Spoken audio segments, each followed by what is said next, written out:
All right, today we're joined with Professor Routh. Can you kick us off by telling us a little bit about yourself? Sure. I teach in the Department of Communication. There, I teach the public speaking class that all the freshmen have to take. I also teach the Communication for Professionals class, which is designed to help you get a job, either a competitive internship or an offer after graduation. It's usually taken by students in their senior year. And then I also run the internships for the department, and I'm the faculty for the student interns. What made you want to get into the field of education? I kind of accidentally fell into this. I feel like everyone's saying that. Into the field of education. I was in a lot of roles before I ended college that would be more relationship building or education minded. I was a camp counselor at a lot of outdoor clubs where I taught people about stuff. I ran high ropes and I trained other people on how to run high ropes. I trained RAs on how to develop like successful activities in the dorms that build student communities. I had done a lot of like nonprofit work where I was like leading various children in student events. And so I'd be like leading this student camp or leading this different event. And I'd just done a lot of stuff like that. Mm-hmm. When I graduated, I was uncertain about what I wanted to do, but I realized that I wanted to do relationship development and things like that. I thought I wanted to do some nonprofit work. And a friend pitched an opportunity to me to go to China and teach. And so I accepted that offer. And I was teaching in universities in China. Usually, actually, you can't go into that role as young as I went into the role, but because I happened to have so much strong teaching background from the other work that I'd done, I was kind of able to like leverage into a role above my experience, my normal age level. And then when I was teaching in China in the university classes, I realized I really liked it. But when I first came back, I didn't necessarily think I'd end up back in the classroom because the system to end up in the collegiate classroom in America is different. So I was with nonprofits for a little bit, and then I was in a staff role on campus. But in the staff role, I ended up teaching adjunct, and then positions opened to teach full-time very unexpectedly. And that's the part of my job I liked the best. I liked the classes I was teaching at nighttime better than the work I was doing during the day. So I jumped at the chance to do the staff role. To do the faculty role. So how did you end up at Augusta University? I met my husband in China, and we lived there a number of years. I was there 5 years, and he was there 8 years. So when we came back, our parents had also both moved, so they weren't in our hometowns. So it's like, well, I haven't been in my hometown for a long time. My parents aren't in my hometown. When we first came back, we took a job with a nonprofit that made us travel around the U.S., so we also didn't have a home base. And when we ended that job, it was kind of just pick a city. And it felt very random. My husband's best friend lived here in Augusta, and he pitched really hard for us to come here to Augusta because he was in his 30s, single, thought he would be a long time. He said we should get a house together. We said that would be fun. We moved here. He immediately met a girl. He married her 6 months later. She didn't think that was that fun, and he moved away. So we kind of moved here for David, but David doesn't live in Augusta and only was here our first year. Oh my gosh. And it was such a good pitch too, apparently. Yeah, and when we came here, I ended up in the role with the university because I was in Augusta. So I kind of like moved to Augusta first, and I worked with another nonprofit in Augusta before that, at Camp Long. And when we were in Augusta, there were certain things we wanted in a city. We wanted to be in the southeast so we could drive to our parents' houses if we wanted to. I don't like the traffic in Atlanta or Charlotte, and I don't want to spend my life in traffic. So I want to be in a city that has job opportunities. I don't want to be in a rural setting. So we kind of looked at either Durham, Asheville, or Augusta because they met the requirements. Interesting. What's been a highlight in your career so far? I mean, I think that I have highlights every day because what's really the highlight for me is when I can see that I'm able to help a student that I'm working with leverage into something else that's their goal and dream. And so each time that happens, it's really exciting, and I try to put myself in roles or positions where I can help keep making that happen. So it's kind of like I'm always looking for the next student and I can leverage to it, and each time you kind of help them meet a goal, that's very exciting. I really enjoy seeing other people thrive because of what they've learned or because of connections I've been able to make for them. We've been asking everyone what gets them out of bed in the morning. Would you say that's your motivation on a day-to-day basis, or do you think there's something else? Oh, yeah. And I'm really extroverted, so I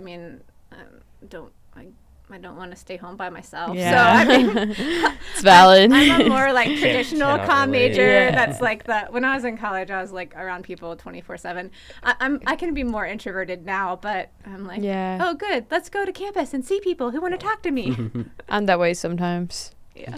No, I cannot relate. No, I can't. My husband cannot relate. On the plus side, he can stay home and work from home while I come into the office and be real chatty with everyone.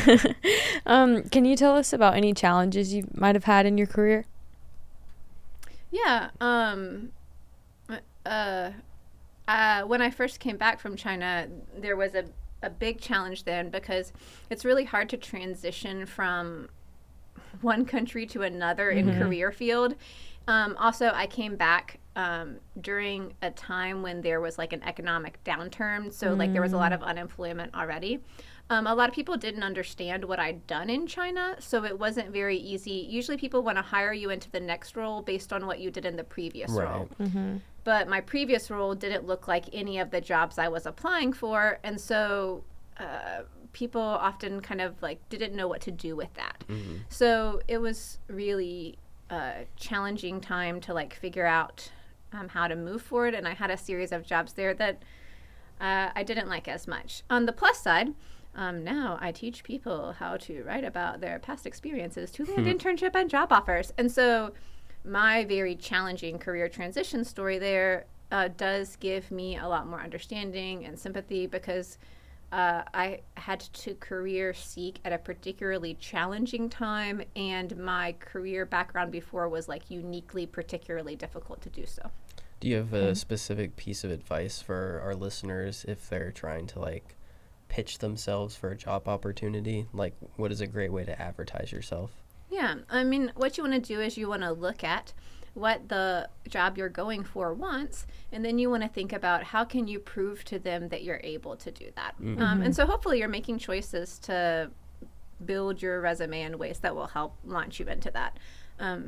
If you want to make it easy, I don't recommend moving to a foreign country and doing really weird things there for a little while. That's a good That note. won't be note. quite as helpful for this. But most of the time, if you're good at something, you are actually probably already using those skills and giftings in similar ways from some other context. So talk about how you did use them in those contexts in ways that help people see that you'd be good using them in this new context. Okay. So how have you seen your field evolve over the years, and what do you think it will look like in the future? Do you mean the communication field or Yeah. like higher ed? Let's start with communication field. Okay. The communication field, I actually did intern in the communication field when I was in high school, even though I didn't know that I was going to go into this. I kind of stumbled into it with networking. I had basically a collegiate internship that I got when I was 15 because none of the college students in town applied for it, and so I did. And then they really liked me, so they kept me on more than a semester, so I stayed there 3 years. And it was with Leisure Publishing, and they publish Blue Ridge Country, which is a pretty well-known magazine, but also the Roanoke and Virginia Travel Guides and things like that. And I interned 3 years and did various things with them, mostly in like the sales area, but also in other areas because it's not so big of a firm that they didn't know me as the one intern there. So then communication, I mean, they were like printing newspapers and magazines on like a daily and monthly basis, and everyone was reading them and very excited about them. I mean, that doesn't happen. This was Facebook had not launched yet when I was doing this. Now I'm going to make myself seem really old. There was MySpace, but only middle schoolers were on it, and it wasn't used for marketing. So there was no social media. I mean, a lot of people didn't even have access to internet. Like, you dialed up on a modem at your computer plugged into your wall at your house, and your web pages loaded slowly. Now, by the time I was in college, people, not everyone had cell phones even. And a lot of people that had cell phones had flip phones.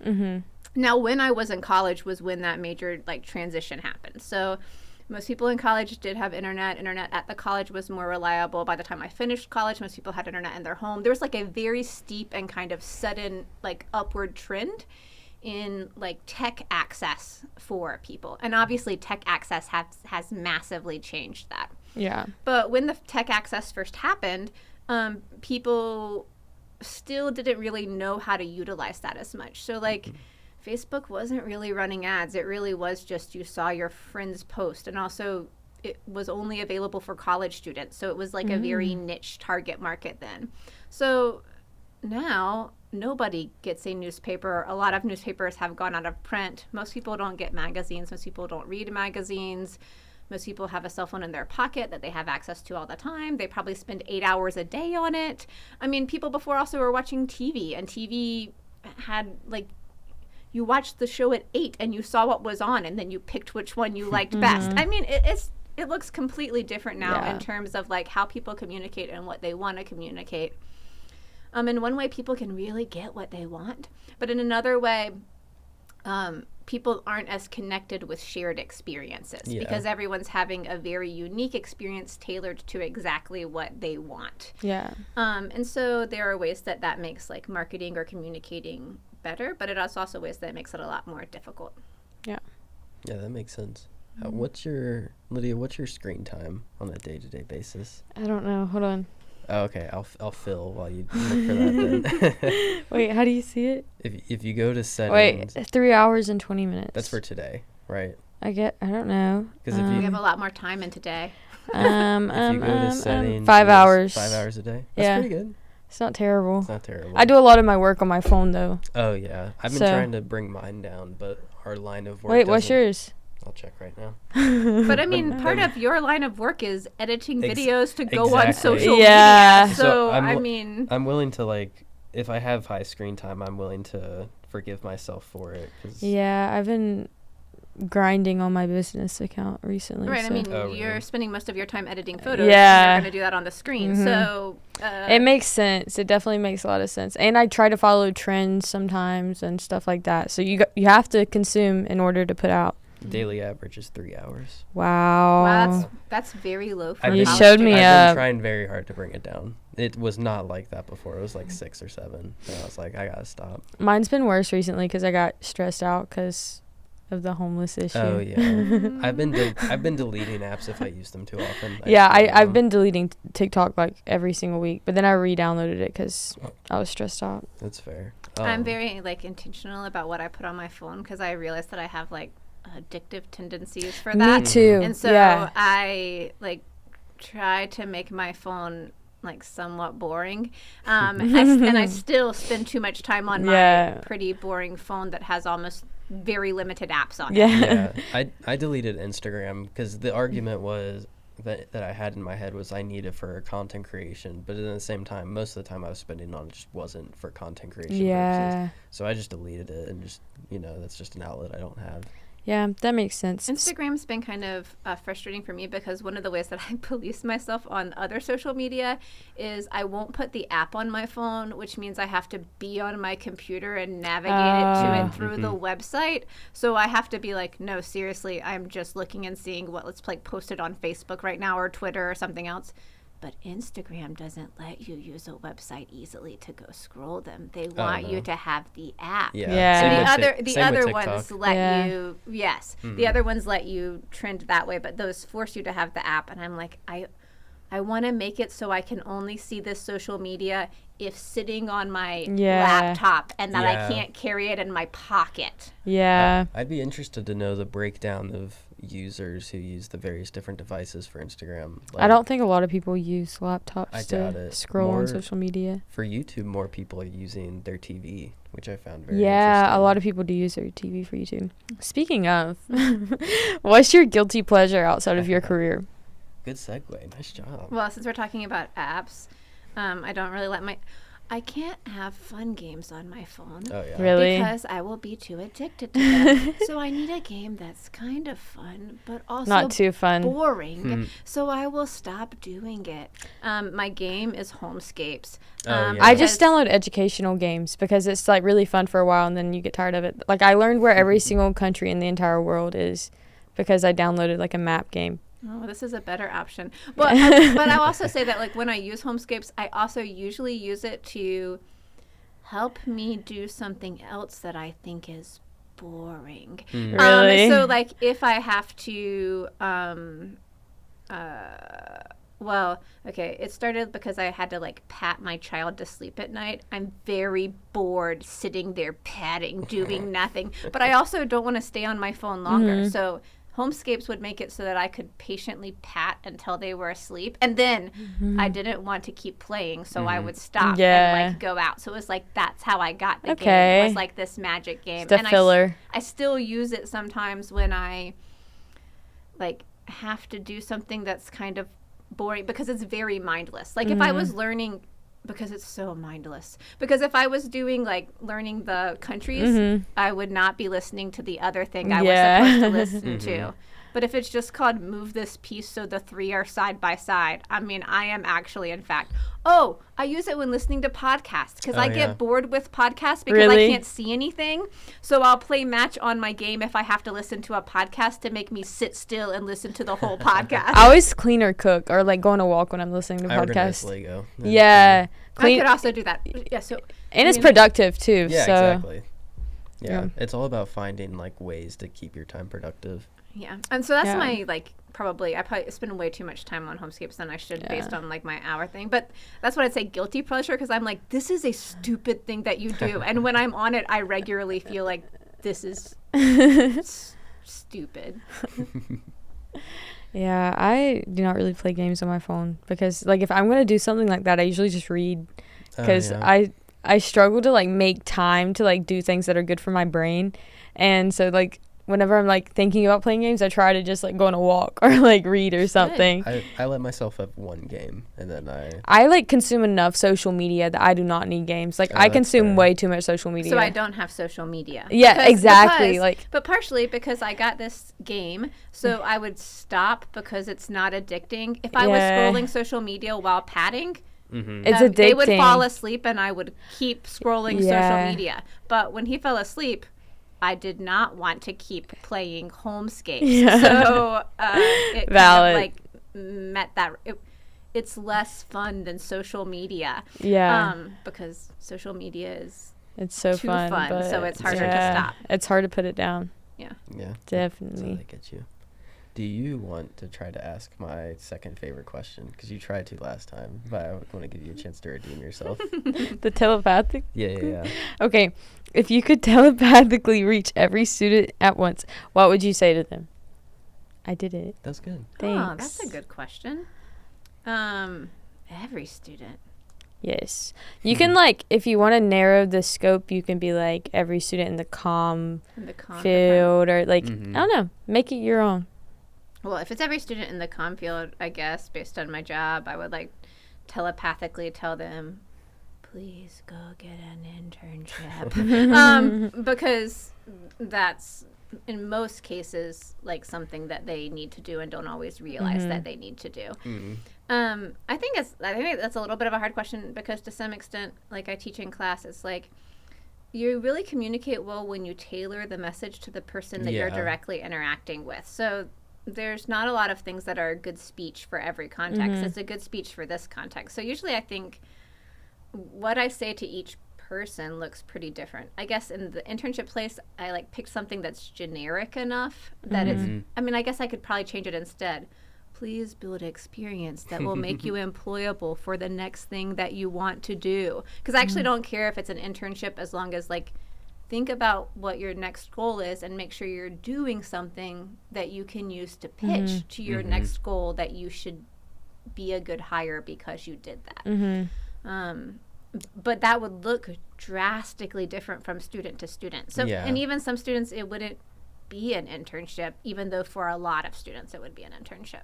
That's why I like the question so much, because like you said, we're used to tailoring a message towards like one person or a group of people, but I feel like it challenges someone to think about, like, if I had to reach like let's say a couple thousand, like the entire AU student body, like I need to be vague enough but also have like meat to the message, and it's pretty interesting to think about. I mean, I think a lot of times when I'm talking to students one-on-one, I'm like, the first thing I'm asking them is, what do you want to do? And then based on what they want to do, I'm trying to give them advice or give them ideas to help them think through what are things they could be doing now to make sure that they can get there. Yeah. What's the funniest story you can tell us? Funniest story? Why are you looking at me? Oh, no, I needed prep for that one. Okay. I needed to like think in advance to prepare a funny story. I misunderstood what Lydia was wanting me to do. Do you want me to do the other one? Okay. Oh, good. So, ask me the other question that Lydia doesn't want to ask me, but she's going to put you up to ask. So the purpose of this show was...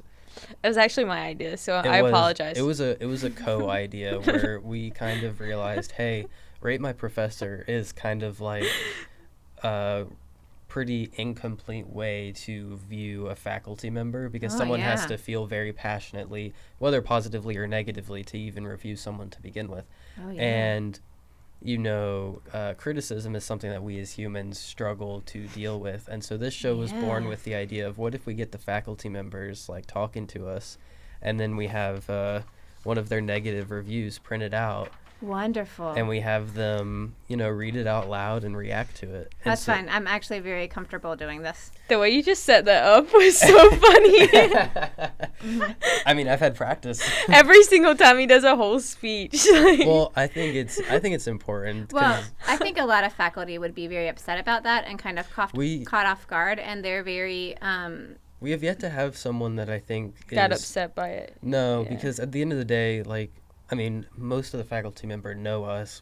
They know we're not like trying to put them on the spot in any negative sort of way, and they know like this is for like the school, so it's like a school assignment. So we kind of have to do it. That's okay. I mean, Rate My Professors was around when I was a student, and really, yes, it started. It actually started when I was in college, and it was much more used then. So like one of the issues I have with Rate My Professor now is that students read it, but they never post on it. So you really just don't have that much data. When I was a student, like pretty much when you finished your semester, everyone went online and put a comment about all of their professors. That was super useful feedback. And I used Rate My Professors to very actively select the courses that I took in college and choose what professor I did. And the data was extensive and reliable. Now... There's just not like much. It's because the data relies on someone like putting work into writing a review. Like several of the faculty members, we only had 1 or 2 reviews to work with, and they've been teaching for years. Yeah, right. And so like I teach 100 students every semester, so I've taught like thousands of students here. It's just like the current generation of students, they want to consume the content, but they don't want to create the content for this. And so it's just, you really can't get like good content. I want my students to have access to this. So I like straight up tell my students the first day of class, this is what other students would tell you about me if they were like writing actually on ratemyprofessor.com. I will tell you like what exactly they say. Like I'm aware about what they like and dislike about things. It's just I'm still making really intentional like choices about it. So I am sure, because of the way that I run specifically one of my classes, that I get scathing reviews. Oh, yeah. So I'm there for that one. It was a long and grueling process for me to pick out one to give to you today. I know. That was rough for you. So now I'm going to read my terrible review out. Ready? Yeah. She's honestly the worst professor I've ever had.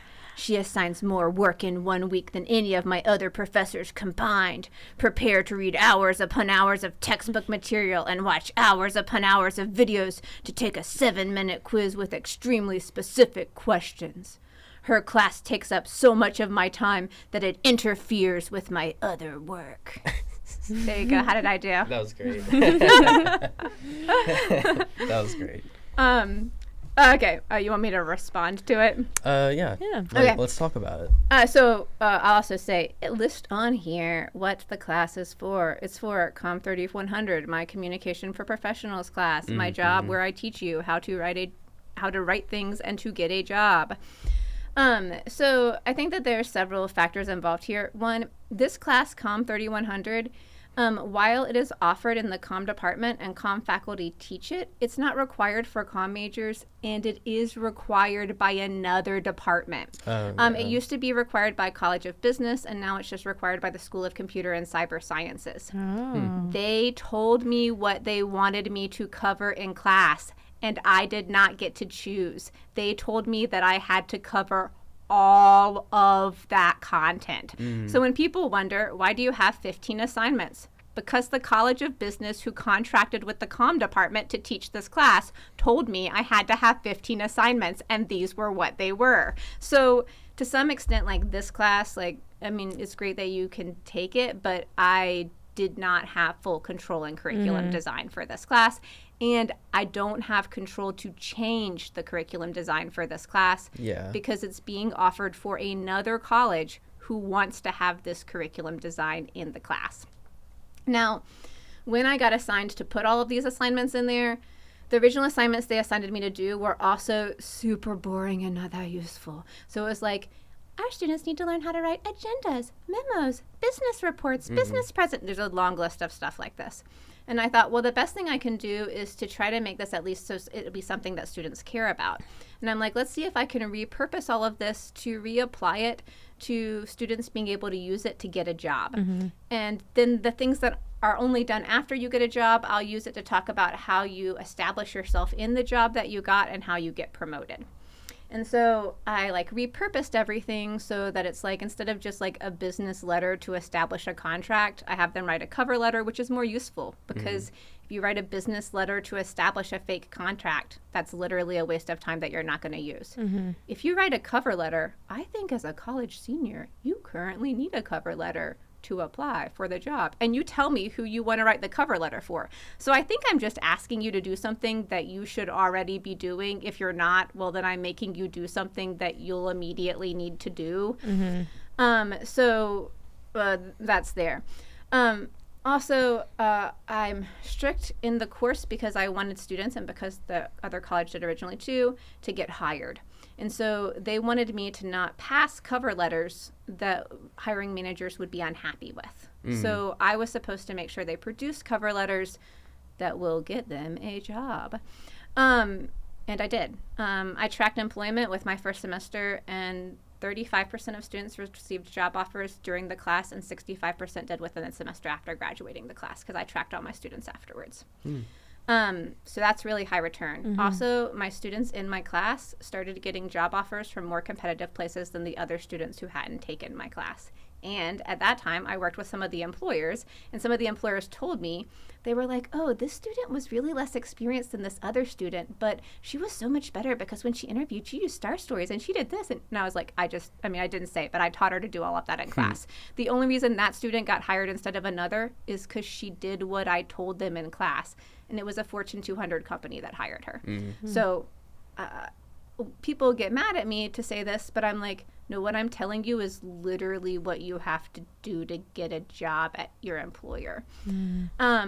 Now, the other thing that I think happens with students is college as a whole is supposed to be a full-time job. If you're in college 15 hours a week, it is not called you go to school 15 hours a week. The assumption is that you spend 3 credit hours in class for each 3 credit hours in self-study out of class for each credit hour you're in class. So if you're in 15 credit hours, it's assumed to be a 45-hour-a-week job.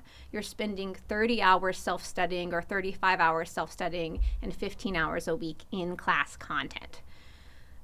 But a lot of professors don't require that, and so a lot of students don't do that, so they're kind of mad. Like when you were in high school, your professor got you for like 5 or 6 hours a week in person. I only get you for an hour, 2.5 hours a week in person, 2 1 hour and 15-minute sessions.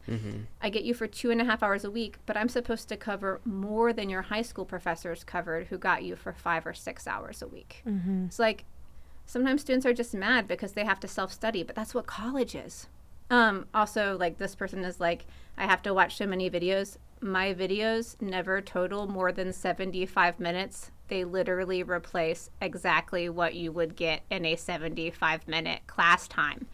So that's just where like the student is upset because they've gotten spoiled by some other professors that made their online class suckier and worse than their face-to-face class, in which case they're mad. But the truth of the matter is you're paying for education to get educated. Someone literally stole hours away from you. If you had a face-to-face class and your professor canceled class once a week, maybe you'd be happy because you didn't have to go class to once a week, but you literally only got half of what you paid for.